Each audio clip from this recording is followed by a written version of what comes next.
objetivo muito grande, que cada texto na semana subsequente incorporava as observações, sejam elas verbais ou faciais ou orais, que vocês foram fazendo, mas por outro lado me trouxe a dificuldade que eu não posso controlar a minha agenda completamente em função das agendas dos irmãos da igreja. Então, às vezes eu não consigo escrever quando eu imaginei que eu iria fazê-lo. Então, ontem nós tivemos uma palestra lá do Forte Copacabana. Eu achei que 8h30 estaria em casa. Eu cheguei às 10h30. Aí comecei a escrever o texto às 11h. Quando foi às 2h, eu não aguentei. Eu geralmente aguento, mas quando eu estou tomando um remédio para alergia, remédio de alergia dá sono, né? Não aguentei. Aí parei, voltei às 6h, fui até às 9h. Aí consegui terminar, fiquei satisfeito por Deus me permitir terminar o texto. Claro que poderia fazê-lo muito melhor se eu mais tempo tivesse. Mas eu quero agradecer já aos irmãos todos a paciência, a cooperação, os retornos, as sugestões, e, se Deus permitir, estaremos juntos na Academia da Alma 7. Já planejei os itens, à luz de nossas conversas aqui, nós poderemos então tratar de outros aspectos, sempre visando o nosso crescimento. Como eu disse, primeiramente o meu crescimento, né? Isso para mim tem sido muito inspirador. O tema que nós demos ao dia de hoje é este: ação, nossos últimos 10 anos de vida. O apóstolo Paulo escreveu o seguinte, leio na mensagem, 2 Timóteo 4, 6-8: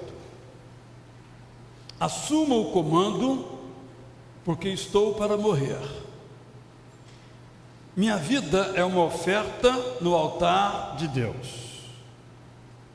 É a única corrida que vale a pena disputar.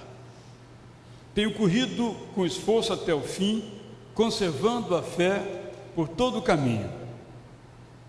Tudo o que existe atrás de mim agora é a ovação, o aplauso de Deus. Submeta-se a isso, pois Ele é um juiz honesto. Ele vai fazer o que é certo, não apenas para mim, mas para todos os que estão ansiosos por sua vinda. Esse texto lhe pareceu macabro? A minha infância foi marcada por um pastor chamado Armando Negreiros. Ele foi pastor na Igreja Batista da Glória, em Vila Velha. E ele pregou o sermão do seu funeral. No seu funeral, então, rodou-se uma fita do funeral dele. Aquilo me marcou, não é? Imagina isso, uma criança de 6, 7 anos, o efeito que isso tem, não é? Porque nenhum de nós sabe, é uma incompetência natural, lidar com a morte dos outros. Imagine com a nossa morte. Isso se aplica à dimensão emocional e se aplica à dimensão prática. Há muitas pessoas aqui na igreja que sabem que nós temos um plano funerário, mas não o fazem. E nem tem outro. E há pessoas na igreja que, quando eu falo que temos o plano funerário, do tipo, vira essa boca para lá, vê se esse assunto de falar num culto, anunciar um plano funerário.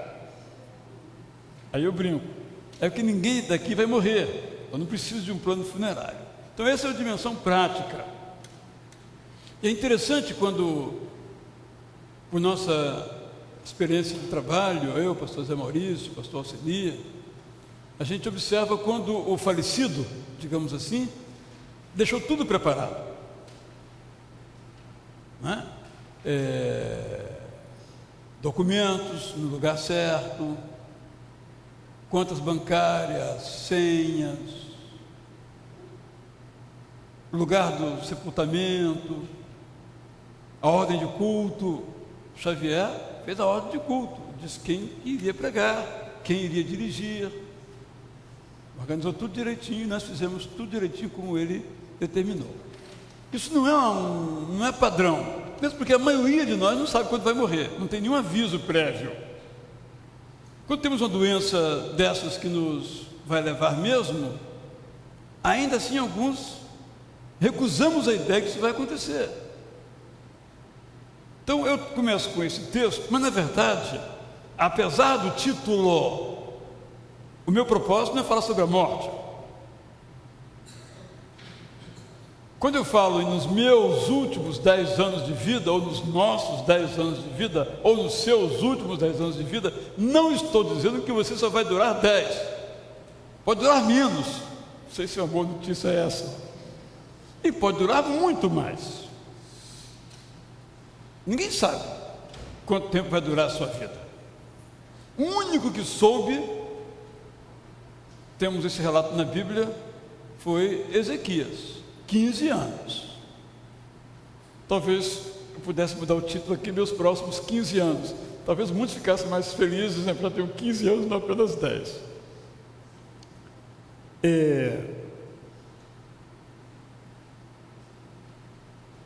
Eu estou com 59 anos de idade. E uma conclusão óbvia, mas que nem sempre isso é claro para a gente, é que a vida é curta. Temos aqui pessoas com mais de 80. E elas concordarão comigo que a vida é curta. Elas se lembram de quando eram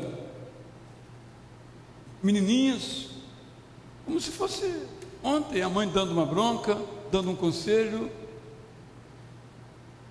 O mais que nós vivamos, digamos, 90 anos, 99, como o pastor Rones, a vida é curta. E será mais curta ainda se nós não pensarmos em como vamos assumir o comando da nossa vida. Por esta razão, eu estou sugerindo que nós consideremos, já que a vida passa rápido, é da sua natureza passar rápido, que nós consideremos o nosso presente à luz do fato de que nós vamos morrer. Quando? Não sabemos. Sugiro que pensemos que será daqui a 10 anos.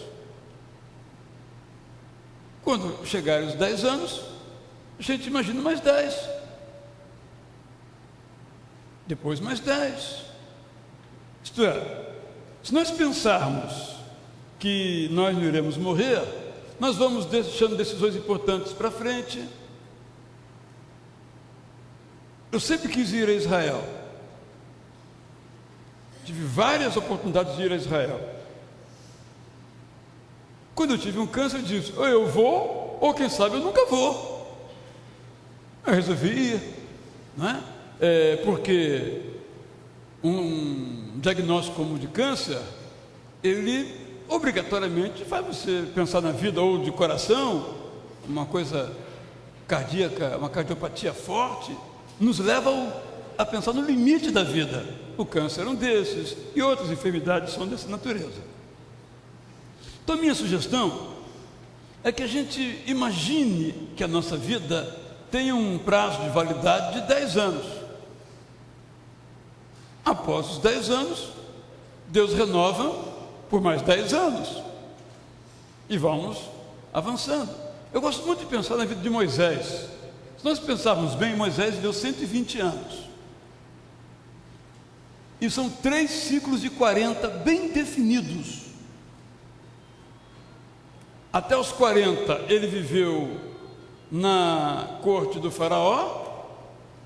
Aos 40 ele matou um cara, fez justiça com as próprias mãos e fugiu. Ficou 40 anos cuidando dos animais do seu sogro Jetro e 40 anos conduzindo o povo pelo deserto. Então a ideia de ciclo, portanto, tem esta semelhança com a vida extraordinária de Moisés. Se você acha que eu estou sendo macabro, eu estou em boa companhia, né? Estou me referindo à companhia de Paulo. Quando lemos lá, minha vida como libação, são palavras muito difíceis de compreender. Quando chegamos aqui, a minha vida já é uma oferta, digamos assim, no altar de Deus. Assuma o comando, Timóteo, porque eu estou para morrer. É nessa direção que eu quero conduzir a nossa reflexão nesta noite sobre ação, nossos próximos ou últimos 10 anos de vida. Algumas ações então. Primeira, faça uma revisão de sua trajetória de vida até aqui. Pode ter 20 anos, pode ter 80, pode ter 40. Olha para trás. Como é que nota eu dou, digamos assim? E aqui, gente, nós temos que assumir que a nossa vida foi a nossa vida. A nossa herança oculta antes de nascermos é um componente. A nossa biologia é um componente. A nossa história construída nos convívios familiar, escolar e profissional também, de igual modo, essa experiência representa um componente. Mas a nossa vida é a nossa vida. Não são essas vidas. São as nossas vidas. E só temos uma. Ontem foi interessante, no Forte Copacabana, na parte lá da leitura dos textos, uma pessoa leu um texto em que ele pedia que ele pudesse, certamente é um espírita, kardecista, que ele pudesse voltar em outras vidas, para fazer algumas coisas que não fez agora. É simpático, é agradável, é sedutor, mas à luz da Bíblia nós não temos essa outra vida, só temos essa vida. E esta vida, não está no texto, só tem sentido se nós a vivermos também na perspectiva de que ela continua. Não é? A vida eterna assim chamada, a gente às vezes só projeta para o futuro, mas consideremos-la como futura. Nós temos uma outra vida para viver, sim. Mas essa vida outra para viver, sobre ela nós nada sabemos. E não guarda nenhuma relação com a vida aqui. Se aqui você foi infeliz no casamento, lá você não será feliz no casamento, porque lá não haverá casamento. Se aqui você foi massacrado no trabalho, lá você não vai ser chefe, porque lá não tem trabalho. O capitalismo não vai chegar lá. Isso é coisa nossa. Não vai chegar lá, graças a Deus. E assim por diante. É uma vida completamente, radicalmente diferente desta, e não é uma projeção desta. A vida no céu não é uma projeção da vida na terra. E nem o contrário. Nem essa vida aqui é uma projeção da vida no céu. São dois territórios, são dois tempos radicalmente diferentes. Mas sem dúvida alguma, não dá para viver a vida de hoje, ou a vida hoje, sem a perspectiva de que a nossa vida continua. Não essa vida com esse corpo. O exemplo mais próximo que nós temos era o corpo de Jesus Cristo, que atravessava uma parede, mas tinha fome. Dá para imaginar isso? Não dá para imaginar isso. Com isso em mente, façamos então uma revisão da nossa vida. essa linha que eu escrevi aqui me doeu muito. Olhe para o seu corpo e veja como está a sua saúde. Porque eu tenho um dedo apontado contra mim. Esse dedo se chama Alcenir Anselmé da Mota. Vai andar amanhã? Mesmo quando ele não pergunta, eu ouço a pergunta. E ele tem um complemento. Cada dia que você anda é um dia a mais que você vive. O senhor tirou essa frase aí. Então eu escrevi isso daqui, olhe para o seu corpo, veja como você está, a sua saúde. Eu tenho que pensar muito e... Mas antes de escrever, eu já falei, eu vou voltar a andar na outra semana, tá bom? Como é que eu vou falar uma coisa que eu não vivo? Então eu já prometi para ele. Pelo menos ele não vai me desmentir aqui. Olhe para a sua família.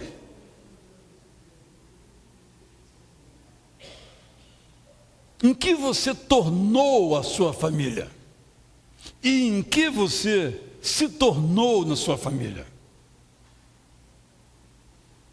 Olhe para os seus projetos. Faça 2 colunas: crédito e débito, ou realizações e frustrações. Como é que você avalia isso?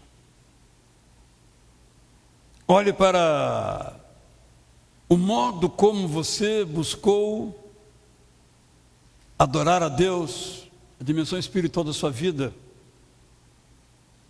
Você tem crescido nesse território ou rumina a vida inteira aquilo que aprendeu na infância? Ou colocou novos alimentos para dentro? Olha a sua vida acadêmica, escolar. Você foi até onde poderia ter ido? Ou parou antes? Isso é uma avaliação.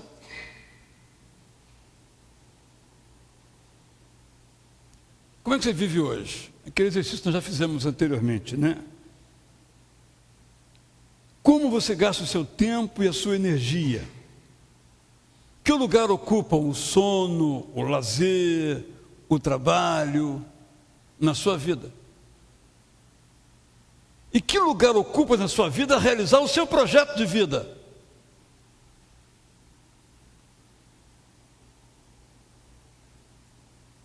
Segundo, dê graças a Deus pelos anos que até agora você viveu. Parece uma coisa simples, mas eu acho que boa parte de nós não faz isso.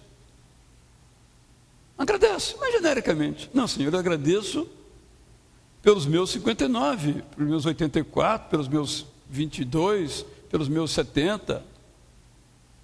Eu cheguei até aqui porque o Senhor foi renovando a cada dia o meu prazinho de validade de 24 horas. Toma lá, servo bom e fiel, mais 24 horas. Usa bem, hein? Terceiro, e aqui vamos nos alongar um pouquinho mais, e vocês vão se lembrar do que eu estou dizendo ao falar isso. Acerte a posição das velas da sua vida. Aquele poema que nós mencionamos, que o que importa não é a tempestade ou a calmaria, quando o nosso barco começa a singrar os mares. O que importa é a posição das velas. Então, acerte a posição das velas. Vai começar a viagem. Então, acerte as contas que tem que acertar com o seu passado, com os seus credores na área financeira. Boa parte de nós, como já mencionamos, tem nas suas costas uma trouxa bem amarrada, chamada heranças do passado, que fazem com que o nosso corpo pese. Né? Quando você vem de supermercado com 2 bolsas, que tem ali talvez 9, 10 quilos, uma em cada lado, você vem carregando essa bolsa. Você faz em 5 minutos. Daqui a pouco você está carregando e o seu corpo vai pendendo. Aí você fala, opa, peraí. Aí você levanta mais um pouco. Daqui a pouco seu corpo começa a pender. 2 bolsas ridículas. Imagine uma trouxa nas suas costas, 30, 40, 50 anos. Deforma o seu corpo. Deforma a sua vida. Tem que jogar isso fora. Só que às vezes a trouxa está tanto tempo ali que ela colou na pele, colou no nosso corpo, colou. Tem que fazer uma cirurgia. Tem que cortar. Por quê? Vai continuar os próximos 10 anos carregando esse peso? Seja uma palavra que você ouviu, já falamos sobre isso, você não vai dar nada na vida, aí você acreditou que não vai dar nada na vida, embora você tenha dado certo, você disse, mas um dia eu vou dar errado, eu estou fora da promessa, a promessa que eu daria errado, como é que eu posso dar certo? Se eu estou dando certo, um dia eu vou dar errado, isso não é uma coisa fácil. Eu ousaria dizer que conforme o tamanho do peso, nós precisamos de um cirurgião para arrancar a trouxa que já colou na pele. Falo cirurgião, um psicólogo, um bom conselheiro, até mesmo um psiquiatra. Porque às vezes, meus irmãos, as nossas dificuldades emocionais, elas deixam de ser apenas emocionais e se tornam psiquiátricas. E temos que buscar ajuda para arrancar esse troço. Relacione-se bem com as suas emoções. Nós somos as nossas emoções, mas como uma forma didática, podemos pensar que elas estão fora de nós. E vamos bater um papo com ela. Eu tenho medo. O medo, o negócio é o seguinte: não aceito você na minha vida, não. Você fica lá e eu cá. Eu já sou crescidinho. Eu já sei que você não tem essa cara feia como você quer impor sobre mim. Claro que é um exercício. Nós somos o nosso medo. Não tem como pensar nele como um ser estranho a nós. Mas é didaticamente uma maneira de dizer, organizar quais são os nossos medos, ou alegrias, ou expansividade, ou introjeção. Dialogar. Mas, a primeira viagem que eu fiz aos Estados Unidos, eu tinha, sei lá, uns 20 anos, não me lembro. Não sabia de inglês, menos do que eu sei hoje, ou seja, nada. E eu fiquei hospedado na casa de um estudante em Nova York, hoje ele é pastor aqui no Brasil, meu amigo desde então, sua família. Eu fiquei na casa dele. Ele saía para estudar, eu ficava, tomava café junto com eles, e eu saía para a rua. Passei em Nova York sozinho. Quando dava 4 horas da tarde, eu voltava. Eu estava exausto. Mas não era fisicamente, não, era mentalmente. Quando você via lá assim, um jornal, 80 centavos de dólar, você já convertia para a moeda do Brasil. Você via lá uma palavra assim, grocery. Grocery não é grosseria. Eu acho que grocery deve ser um troço que vende uns negócios gostosos e tal. A sua mente trabalha muito. Você se cansa. E quando você começa esse processo todo, toda hora que lhe faz uma pergunta difícil, você lembra da língua portuguesa. Eu estava em Boston, em uma outra viagem, na casa de uma família amiga lá, e eu fui pegar um elevador, não me lembro onde. Entrei num edifício, peguei um elevador. O dia inteiro falando aquele meu inglês perfeito, que nem Shakespeare alcançava, sobretudo ele. E no andar que eu apertei, parou o elevador. Quando ele parou, de repente, eu não perguntei em inglês, perguntei em português, sobe. Aí o cara falou em português, sobe. Os caras eram portugueses. Mas eu estou trazendo esse negócio para ilustrar o seguinte: a nossa língua materna, no caso a língua portuguesa, ela vai nos acompanhar a vida toda. Mas digamos que você se mude para os Estados Unidos, fique lá 30 anos, já pensa em inglês, já fala inglês, já é fluente em inglês. Quando alguém chegar para você e falar assim, é um assalto, você vai responder em português. Já repararam aqueles jogadores de futebol do Brasil?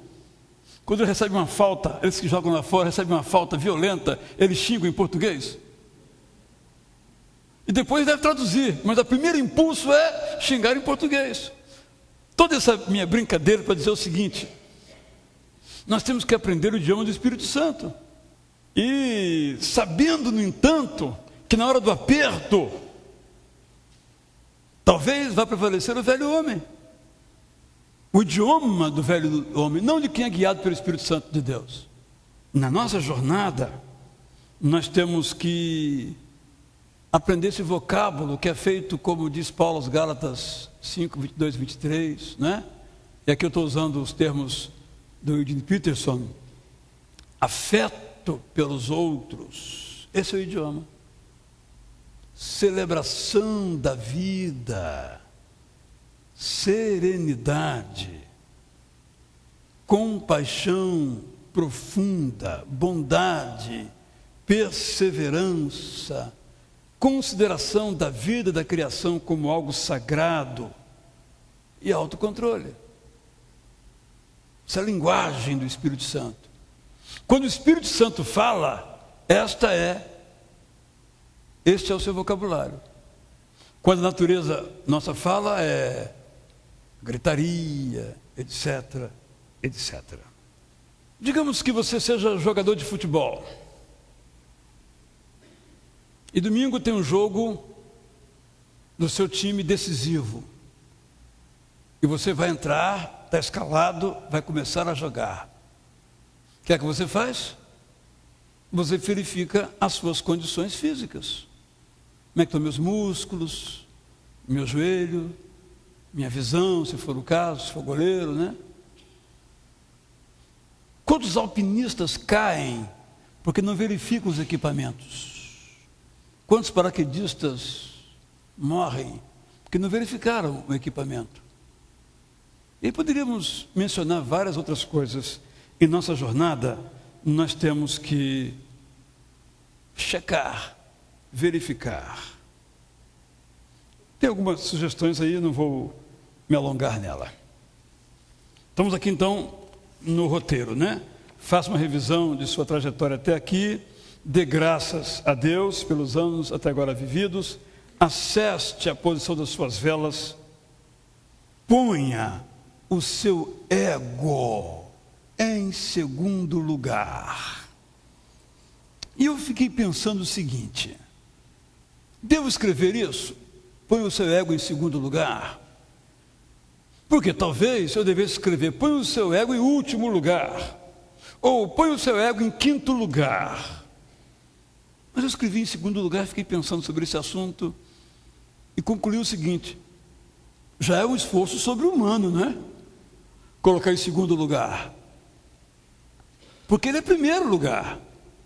Eu. Então colocar em segundo lugar, não é? Buscar primeiramente o reino de Deus e a sua justiça, ou buscar em primeiro lugar o seu reino, a sua justiça, etc e tal. Aí eu entro em segundo. A oração do Pai Nosso é: venha o teu reino, seja feita a tua vontade, assim na terra como nos céus, não a minha. Como escrevem Joel Júnior e Marcílio Gomes Teixeira, Marcílio de Oliveira Filho, né? Não a minha vontade, mas a tua vontade. Então é um esforço tremendo, dificílimo. O ideal é que o nosso ego estivesse não no topo da pirâmide, mas na base. Mas se não estiver no topo, estiver um pouquinho para baixo, já fizemos um grande progresso. Pare de viver para agradar aos outros. O que é que o outro vai pensar? Isso não tem a menor importância. Mas isso, gente, é uma conquista. Porque nós somos avaliados o tempo todo. E o nosso negócio é agradar. Interessante o ofício pastoral, né? Há pessoas que têm muita dificuldade em admitir que o seu pastor sabe um pouquinho quem ele é.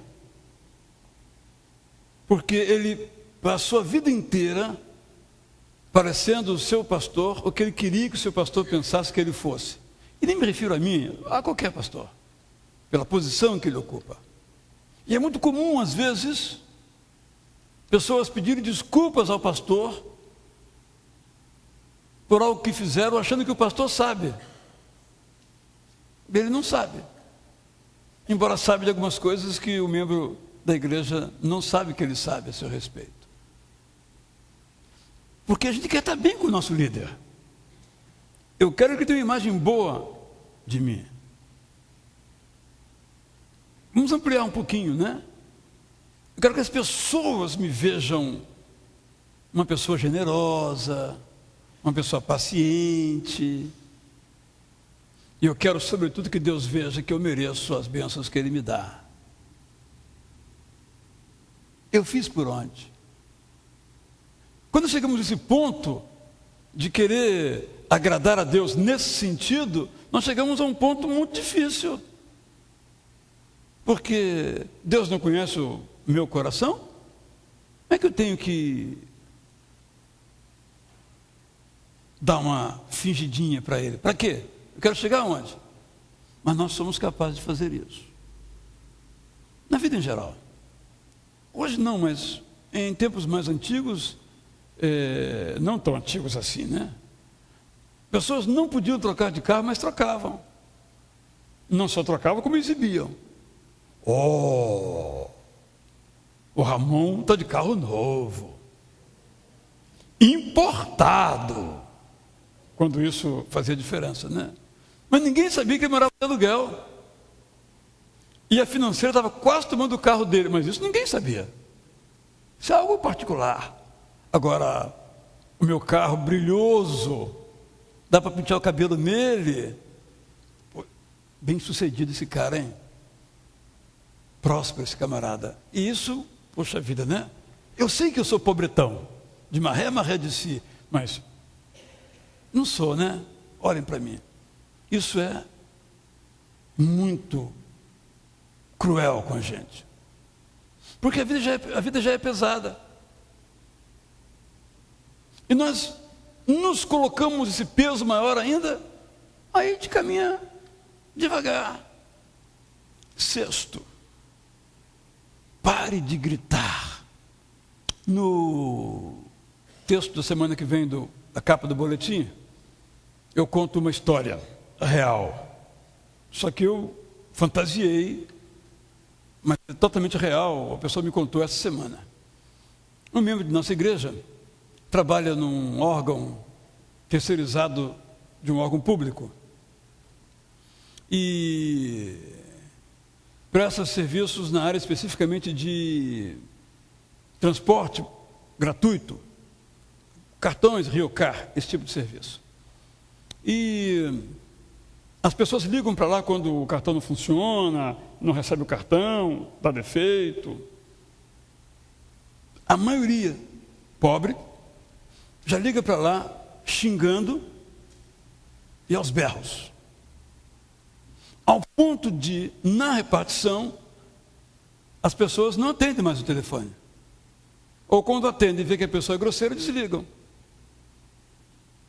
Um dia desses, então, ligou uma senhora e atendeu a nossa irmã aqui da igreja. E durante alguns minutos, essa senhora soltou todo o seu dicionário de palavrões, a altura do telefone a máxima possível. E a nossa irmã tentava interromper, mas, senhora, em que eu posso ajudar? E mais outra saraivada de palavrões, mais novas páginas do dicionário. Quando esgotou tudo que ela tinha que dizer, então, senhora, qual é o número da matrícula? Como é que eu posso ajudar a senhora? É aquele silêncio do outro lado. Porque a mulher esperava, como acontece com outras pessoas na repartição, que o telefone fosse desligado. Como não desligou e perguntou o que a senhora quer, como é que eu posso lhe ajudar a resolver o problema, qual é a sua matrícula? Aquele silêncio. Alô? Alô? Disse a nossa irmã. Silêncio. Aí daqui a pouco ela deu o número, pediu desculpas. Disse assim, eu quero ir te conhecer. Eu quero pedir desculpas pessoalmente. Não precisa. É o meu trabalho, senhora. Não precisa vir aqui. Deu alguns dias, a senhora apareceu lá, uma senhora pobre, mal vestida, desdentada, e foi lá para agradecer o tratamento que recebeu, a paciência de nossa irmã. Eu achei aquilo muito tocante. Muito tocante. Eu tenho histórias feias dos membros da nossa igreja, algumas muito feias. Essas eu não conto, não são inspiradoras. Mas essa história bonita, eu conto. E essa história me inspirou a escrever esse parágrafo. Porque os colegas dela dizem o seguinte, você é boba. As pessoas pisam em você. Para, desliga na cara. Chega um palavrão também. A linguagem que predomina é a linguagem do xingamento, do palavrão, do empurrão, do soco, da canelada. 7, peça a Deus só o que você precisa para os próximos 10 anos. Eu coloquei aí quais seriam os termos então da oração. Senhor, eu quero ser um santo, eu quero ser um sábio, eu quero ser saudável, em qualquer das ordens aqui, qualquer ordem aqui. Mas essa deve ser a nossa oração. Agora vamos para o campo mais prático. Eu sugiro então que você faça, pessoalmente tenho pensado nisso, um projeto para os seus próximos 10 anos de vida. Pode ser 5, se você achar melhor 5 ou 2, eu sugerindo 10. E ao elaborar esse projeto, coloque as prioridades, da mais alta para a mais baixa. Minha principal é esta. E na área financeira, na área profissional, na área educacional, na área familiar, na área espiritual, na área emocional, não sei, qual é a área? Pegue alguma dessas prioridades e transforme em metas que você possa mensurar. Vou exemplificar. Eu quero ficar rico. É uma meta que não dá para medir. O que é ser rico? Eu quero ter 4 imóveis. Você acha que isso é ser rico, por exemplo? Então, quero ter 4 imóveis. Então, o ser rico, ficou claro o que é. Porque o ser rico varia. Para quem ganha um salário mínimo, ser rico é ganhar 5 mil por mês. Quem ganha 5 mil, ser rico é ganhar 100. Quem ganha 100, não tem a menor ideia. Quando você vai fazer isso? O que você vai alcançar daqui a 1 ano, daqui a 2, daqui a 4, daqui a 6, daqui a 8, daqui a 10? Escreva isso. Sugiro que você escreva isso. Compartilhe isso. Olha, no seu blog, no seu Facebook, com um amigo, olha, eu quero isso daqui. Isso que eu quero. Nos próximos 10 anos, eu estou sugerindo, pode ser mais. E consagre as suas prioridades a Deus. Na verdade, ao fazer isso, você está dizendo que só vai fazer coisas que valem a pena. Agora, sugestões ainda nesse campo. Ela começa com o desejo, é o imperativo do coração. Mas depois se faz com as pernas, com a cabeça, com os braços, com todos os elementos do nosso corpo. Então, tire esse projeto do protegido plano das ideias e põe esse projeto no território da prática. Claro, aí as coisas se complicam. Para dar corpo ao projeto, Varra onde tiver que varrer. Corte, se for o caso, onde tiver que cortar. Organize o seu tempo. E aqui eu faço algumas sugestões, começando com esse poema aí do Olavo Bilac. Sou o tempo que passa, sem princípio, sem fim, sem medida. Vou levando a aventura e a desgraça, vou levando as vaidades da vida. A correr, de segundo em segundo, vou formando os minutos que correm.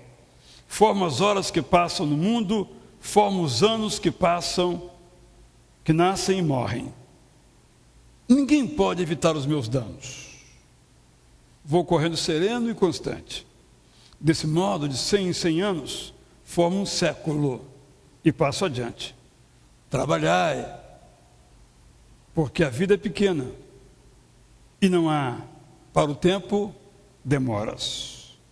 Não gasteis os minutos sem pena, não façais pouco caso das horas. Então, eu pego aqui a palavra do apóstolo Paulo aos Coríntios e digo: esmurre o seu corpo, bata na sua desorganização, dê um soco na sua preguiça. Eu já encontrei gente sincera, gostei da sinceridade. Sabe por que eu não leio a Bíblia? Disse-me alguém. Por preguiça. Gostei. Só não gostei que a pessoa continue na preguiça. Ou não? Não me contou depois. Não se recupera o tempo que se perdeu. Porque se você, depois que perdeu o seu tempo, vai recuperar esse tempo, se já tivesse feito, esse tempo de agora você já faria uma outra coisa. Perdeu?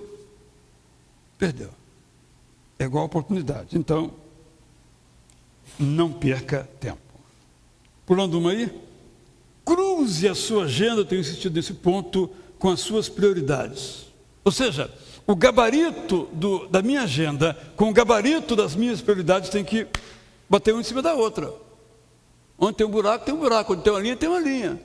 Porque nós temos a imensa capacidade de dizer que fazemos uma coisa, nós fazemos outra coisa. É a nossa capacidade. Nós temos isso nato em nós. A frase que eu gosto de dizer é essa, né? Se, por exemplo, a minha prioridade é passar num concurso, mas a minha agenda não lhe dedica todo o tempo possível, a minha prioridade não é passar no concurso. Então, vamos ser honestos. Eu vou estudar um pouquinho. Se der para eu passar, tá bom. Se não der, também tá bom. Ok. Mas não se engane a si mesmo. Eu quero muito passar nesse concurso. Se você quer muito, esse seu querer muito tem que estar na agenda. Seja ela escrita ou mental. Identifique os ladrões do seu tempo. Aí cada um sabe qual é o seu ladrão. Temos um irmão aqui na igreja que trabalha a 2 horas de distância de ônibus do seu trabalho todos os dias. Ele então pegou a Bíblia, MP3, aquela que vendemos aqui e outros apetrechos. Ele leu, quer dizer, ele ouviu o Novo Testamento todo em 3 meses, mais de uma vez. Por quê? Ele tem que trabalhar e dura 2 horas. Ele trabalha em Itaguaí. Essa condição não pode ser mudada, ele fica reclamando. Essa é a condição. O que eu faço em todas essas 2 horas? Por exemplo, né? Isso é otimizar o tempo. Eu, por exemplo, falo o telefone na rua. Então, tem que ligar para fulano, Beltrano, Ciclano, aniversariante, não sei o quê. Eu saio de casa e falo na rua, porque eu ganho esse tempo. Tentando multiplicar o meu tempo. Por exemplo, meu exemplo não tem nenhuma importância, mas é um exemplo, né? Então, Onde está saindo o tempo da minha vida? Porque a informação que eu tenho para os irmãos, que eu estudei muito, li muitos livros a respeito. Meu doutorado foi sobre isso. Eu defendi a seguinte tese no doutorado: um dia tem 24 horas. Não é profundo isso? Fala a verdade. Não é? Só estudando muito para você saber disso. Porque, gente, a gente parece que não sabe disso. Que o dia só tem 24 horas. Aí gasta 15 numa coisa que merecia só 3. Não tem como fazer as outras. Ah, o tempo não deu. Não foi o tempo. O tempo, ele não tem culpa de nada. Ele é inocente nesse crime. Ele é amoral. O tempo é incapaz de fazer mal a alguém. Nós aqui nos organizamos no interior desse tempo. Então alargue o seu tempo. Eu dou um exemplo da minha área, quando eu dei aula durante muitos anos, de metodologia da pesquisa. Como ler um livro? Você pega um livro e começa a ler. Não, você perde tempo com isso. Primeiramente você faz uma leitura prévia do livro, dá uma folheada no livro, vê o sumário, vê as fontes que o autor usou no final, dá uma lida num capítulo ou outro, vê o vocabulário. Isso chama-se pré-leitura, leitura inspecional. Bom, agora eu vou ler o livro. O que eu preciso para ler esse livro? Eu preciso de um dicionário, por exemplo. Aí eu preciso ler um pouquinho mais sobre esse autor para compreender o pensamento dele, que é muito sofisticado, não consegui alcançar. De igual modo, esse tempo que eu gastei, 15, 20 minutos, eu ganho lendo o livro. Inclusive, se não ler o livro, eu ia ler, mas não vou ler mais. Porque não é o que eu esperava que fosse. Há livro que é para ler na cama. E há livro que não dá para ler na cama, que você dorme. Mas como é que você sabe disso? Pré-leitura. Quanto tempo vou gastar para ler esse livro aqui? Eu vou gastar 3 horas. Então, como é que eu vou organizar essas 3 horas? Como a gente pode, então, otimizar o tempo? Aí tenho aí algumas sugestões. Eu espero que o Richard me aprove. Vou submeter depois a ele, que ele que cobra nesse assunto. Celebre cada vitória como um presente de Deus na sua vida. Revise o seu projeto. Claro, o nosso projeto, meus irmãos e minhas irmãs, ele está sujeito às intempéries. Ninguém pode prever que vai ficar doente, embora isso possa acontecer. Ou que vai dedicar tempo a uma pessoa que está enferma e que antes estava saudável, você tem que mudar. Um projeto não é uma camisa de força, é uma linha, uma orientação, e você vai adaptando o seu projeto, mas não pode perder as suas prioridades. Pode até segurar um pouquinho, mudar um pouquinho o calendário, mas lá na frente está a prioridade. É importante dar datas. Por exemplo, eu quero voltar a fazer a faculdade. Quando? Todo mundo que eu conheço quer fazer um curso superior, a mais que já fez, ou uma pós-graduação. Mas só faz quem decide quando vai. Vai ser em 2012. Pronto. Eu quero fazer um curso superior.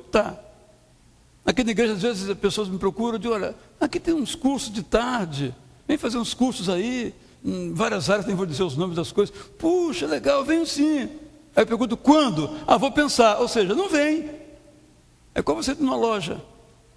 Olhou o sapato, gostou. O vendedor vai levar. Vou dar uma voltinha no shopping, passar lá na Blessing, ver o que tem lá. Ou seja, não vai comprar. Ou leva, ou venda perdida. Quem trabalha no comércio sabe disso. Raramente a pessoa volta. Mal comparando é o tempo. Eu quero fazer. Quando? Tem famílias na igreja que não desenvolveram a disciplina de vir à igreja. Vem quando dá. Aí quando calho de buscar uma orientação, eu digo, olha, vocês têm que ter disciplina de vir à igreja. Domingo é dia de ir à igreja. Pois é mesmo, a gente vai se organizar para fazer isso. Nunca. Tem que começar domingo que vem. Senão não começa. Agora, não seja excessivamente duro com você. Mas também não seja permissivo com você. Buscar esse equilíbrio aí não é fácil, né? Há um texto na Bíblia muito difícil. Aquilo que o homem semear, isso também ceifará. Aquele que semeia pouco também colherá pouco. E aquele que semeia em abundância também colherá em abundância. Devemos ser cautelosos na leitura dessa lei da semeadura. Porque ela não é a única lei da vida. Mesmo na Bíblia. A mesma Bíblia diz que o sol nasce para todos e a chuva também. Um homem pode ser justo, temente a Deus, operário de Deus, e ter uma doença dolorosa. E uma pessoa que debocha de Deus, que maltrata as pessoas, que é má, pode ter uma vida saudável, fisicamente falando. Não conhecemos essas histórias? É o Salmo 37. Senhor, eu sou bacana com o Senhor, e aí? O rico que passa lá, aquele palácio, aquele jardim, uniformes, empregados de uniforme, eu andando aqui de jegue. É o Salmo 37, Salmo 72. E a conclusão do salmista é: entrega o teu caminho ao Senhor, confia nele, mas ele fará. É a pergunta de Jó: Senhor, sou temente a ti. Olha o que me acontece. Vale a pena ser temente ao Senhor? Devemos tomar cuidado, então, para não entrarmos na lei da semeadura como sendo a única lei da Bíblia. E usando essa semeadura para reivindicar coisas de Deus. Não é fácil. Não é fácil ver um justo sofrer. E não é fácil um justo sofrer. Cheguei atrasado hoje exatamente por esse assunto. De um justo sofrendo. Não é fácil. Por isso, nós devemos ser cautelosos. Inclusive, com essa lei da semeadura, para lermos outras leis. Inclusive a lei de que a vida não acaba aqui. Não veremos toda a justiça do mundo aqui. Aliás, as chances são muito poucas de vermos justiça aqui. 7º. Alguns anos, minha esposa Rita teve que fazer uma cirurgia. Vesícula. Ela foi então ser internada no hospital para cirurgia. E aquele processo inicial ali demorou muito. E para o paciente demora muito, né? Mas demorou muito.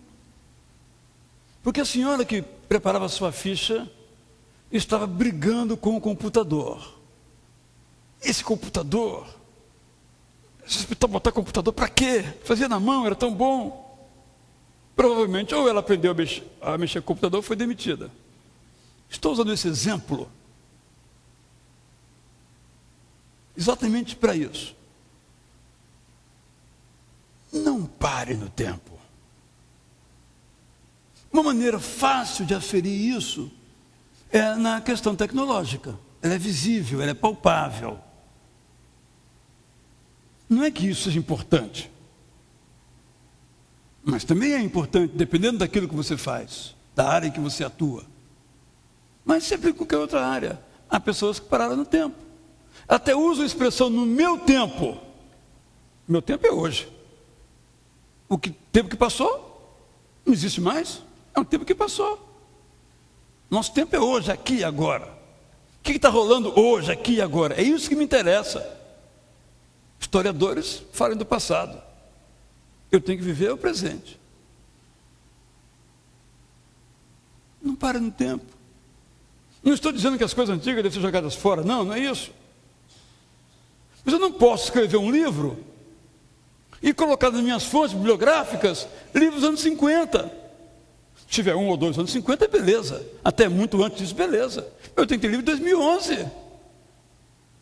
Não posso parar no tempo. Imagine que eu saio de Itacuruçá vai ser pastor de uma outra igreja. Uma hipótese que não está nas minhas cogitações de jeito nenhum. Para ficar logo bem claro. Embora alguns talvez gostassem, mas não é o caso ainda. Olha aqui, querendo assim, me aplauda, gosta de mim. O ser humano é assim, mas não é o caso também, é só brincadeira mesmo. Então eu tenho aqui um volume de sermões considerável. Mais de 1000 sermões preguei aqui. Vou para outra igreja, vou só escolher qual sermão que eu vou pregar. Parei no tempo, se eu fizer isso. Né? Porque aquela igreja para onde eu vou, nessa hipótese, é outra. E eu também sou outro. As pessoas, elas são outras. São novos desafios, diferentes desafios. São esses que eu tenho que enfrentar. Vou citar um caso que me fascina, mas é só para ilustrar. Eu decidi que não compro mais livro em papel. Não compro. Só se não tiver. Só compro livro eletrônico. Eu não tenho de guardar livro. E eu trabalho na igreja, trabalho em casa, algum outro lugar, como é que eu vou carregar os livros? Então, eu só compro livro eletrônico e ponho no meu equipamento, e onde eu vou, o livro está comigo. Eu faço isso porque isso tudo é moderninho? Não, porque isso é muito bom. É sensacional fazer isso. É muito útil. Então eu faço. Eu estou brigando com as editoras com quem eu trabalho. Gente, põe esses livros eletrônicos. Eles estão com medo. Está todo mundo com medo. Ninguém sabe o que vai acontecer. Melhor, como vai acontecer? Porque vai acontecer. Então, por exemplo, com esse recurso, para os meus sermões sobre oração, eu estou consultando 2 livros, um de 1845, outro de 1848. Uma maravilha de livro. Que o Google digitalizou tudo e colocou na internet gratuitamente, são livros de domínio comum pela época em que estão. E ali eu posso fazer as minhas pesquisas e leituras também. É muito bom, vou usar. Não vou usar porque todo mundo usa, não é isso. Não é fascínio para a tecnologia, é o uso dela. Eu dei um exemplo. Senhoras, por exemplo, que têm muito tempo a ficar em casa, se é o caso. Há um mundo todo à sua espera dentro de casa, através da internet. Mas eu não mexo com isso. Está na hora de mexer com isso, porque é muito bom. Dei um exemplo de uma área, mas isso aplica a qualquer área. Recebi um e-mail um dia desses. A pessoa assim, já estou lhe fazendo, já vai chegar o e-mail. Demorou 1 hora mais ou menos. Aí quando eu... Gente, se alguém ficar ofendido, por favor, eu já peço perdão. Quando eu li assim, o texto, a acentuação da reforma ortográfica de 1943. Amor com acento, preço com acento. Está explicado porque tinha que demorar 1 hora, 1 e-mail, de 4 linhas, para me pedir o meu CPF, para me fazer um pagamento. Ou seja, alguém que trabalha na área de pagamentos, escreve preço com acento circunflexo. Parou no tempo. Isso foi até 1943, quando teve a reforma ortográfica. Tem gente que não aderiu à reforma ortográfica ainda em 2010. Ainda escreve ideia com acento. Eu fico irritado com isso. Claro, que é só uma provocação, né? Para dizer, gente, a gente não pode parar no tempo, a menos que você tenha razões muito fortes e dizer, eu não vou aderir a essa reforma ortográfica por razão ideológica, eu não concordo, é outra coisa. Porque é assim que se escreve hoje no Brasil, a ideia sem acento e tranquilo, sem o trema. Eu não gosto da ideia, mas o ideia até que eu gosto, agora o tranquilo, porque daqui a pouco eu vou falar tranquilo mesmo, igual os espanhóis, mas hoje tem um jogo, espero que seja tranquilo para os vascaínos o jogo. Bem, aí você fez um projeto de 10 anos, terminou o seu tempo de 10 anos. E agora? Vai morrer? Não, talvez. Mas se você não morreu, mais 10 anos de projeto. Gente, como é que eu cheguei a essa conclusão? Eu faço agora 60 em junho.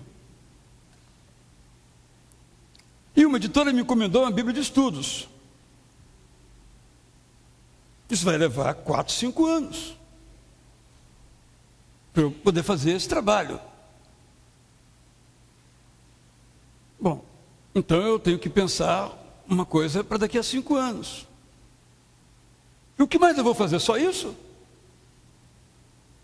E depois disso, eu vou fazer o quê?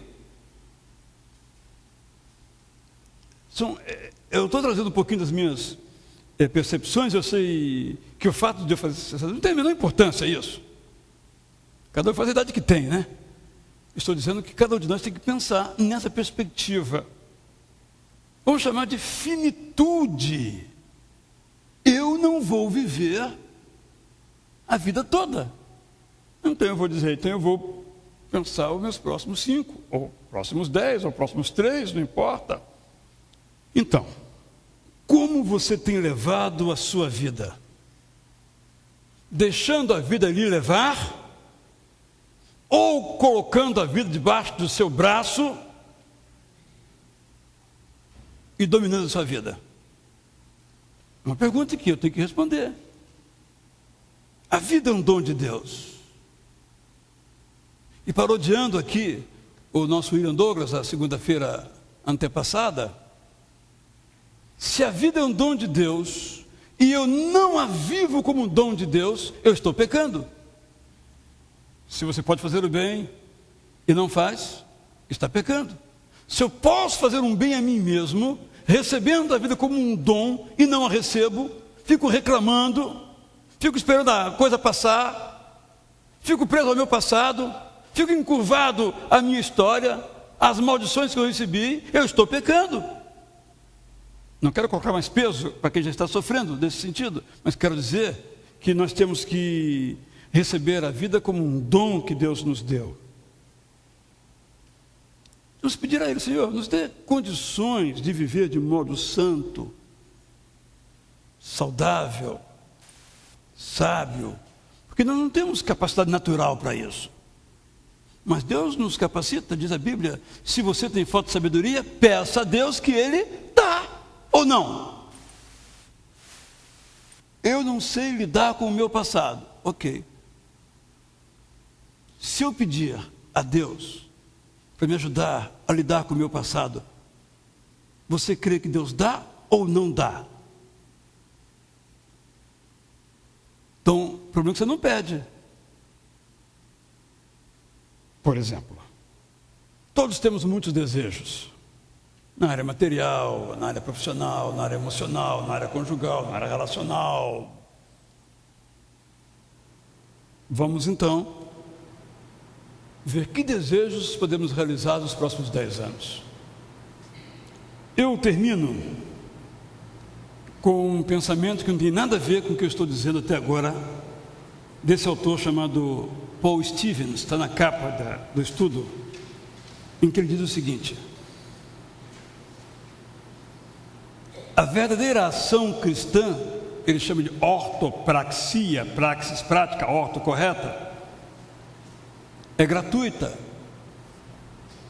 livre de artifícios, livre de um espírito calculista, livre de contrato. Faço isso para Deus, Ele faz isso para mim. A vida ortopráxica é, corrija por favor aí, essencialmente espontânea. Com Jesus no coração, amamos por ver alguém necessitado e não para ganhar a aprovação de Deus ou receber os benefícios desse ato cristão.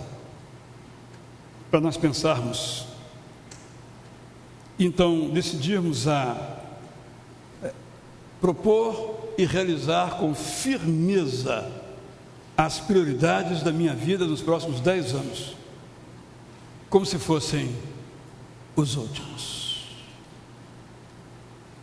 Não serão.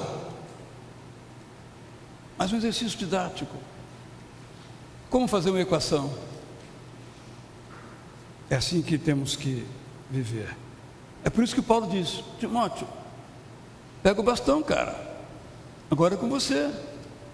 Eu já acabei o meu trabalho, agora é com você. Paulo nos ensina como encarar a vida.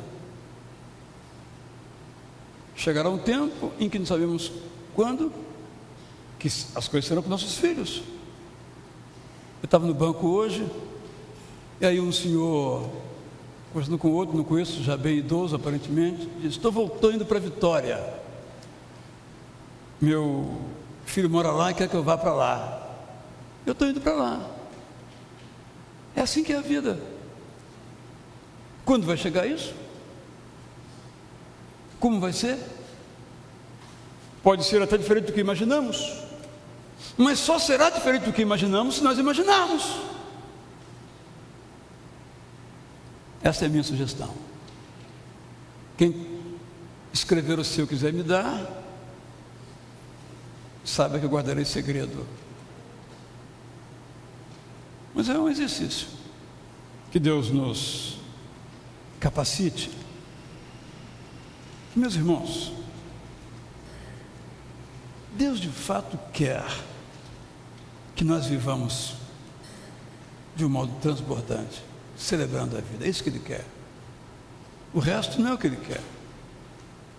Vamos pedir isso a Ele. E vamos nos pôr a caminho para que isso aconteça. Cada um com a sua história. Cada um de nós escreve a sua história, em meio às possibilidades, às adversidades, como todos nós. Mas nós somos os únicos responsáveis pela história que nós escrevemos. E Deus coloca imensos recursos para que escrevamos uma linda história. À luz do sermão de domingo, posso fazer uma brincadeira. A sua vida é bela, mas pode ser linda. Quem estava domingo entendeu o que eu estou dizendo com isso. Ok? Obrigado pela paciência de estarmos juntos aí. Precisamos encontrar um outro modelo para fazer essa Academia da Alma, em que vocês possam falar, não apenas ouvir. Mas eu não achei esse modelo ainda. Que nós possamos realmente trocar experiências. Não é fácil, eu não encontrei essa forma ainda. Quem sabe, não na 7ª, na 8ª, a gente consiga essa maneira de pensar. Eu pretendo parar na academia número 15, nos próximos 10 anos. Vou chegar lá, espero não só chegar como ir além. Mas eu não vou ficar esperando no 11º ano. Vamos primeiro até o 10º. Senhor, oro primeiramente por mim mesmo. Tudo que eu falei aqui ao longo desses 9 semanas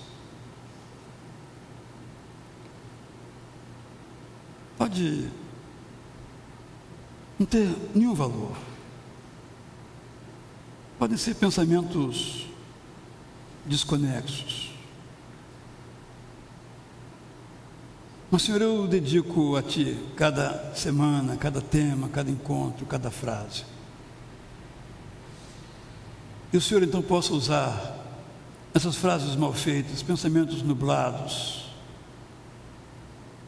em alavancas para os meus irmãos. Foi por isso que eu fiz.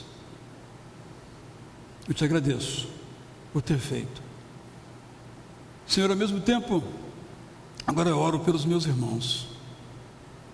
Tu conheces a história de cada um aqui. Uns estão aqui, eu ouso dizer que não precisariam estar aqui. Já vivem isso.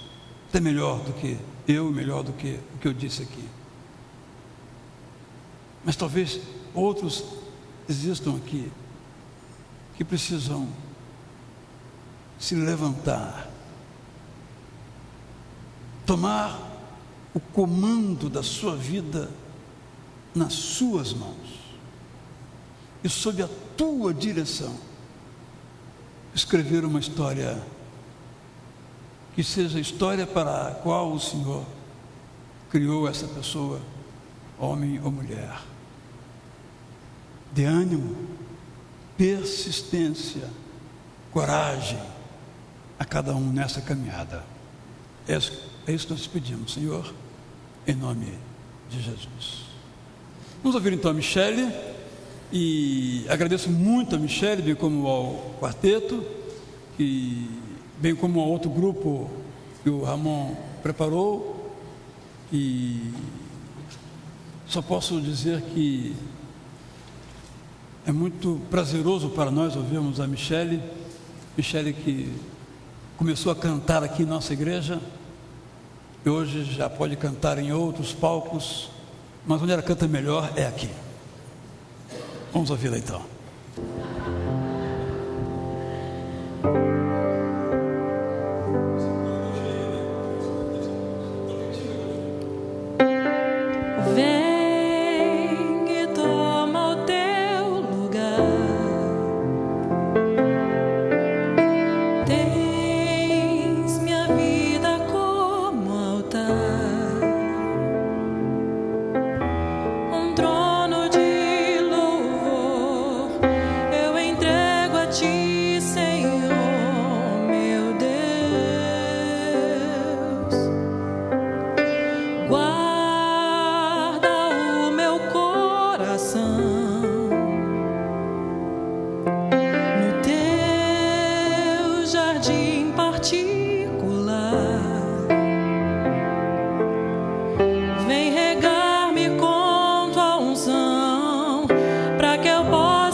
No teu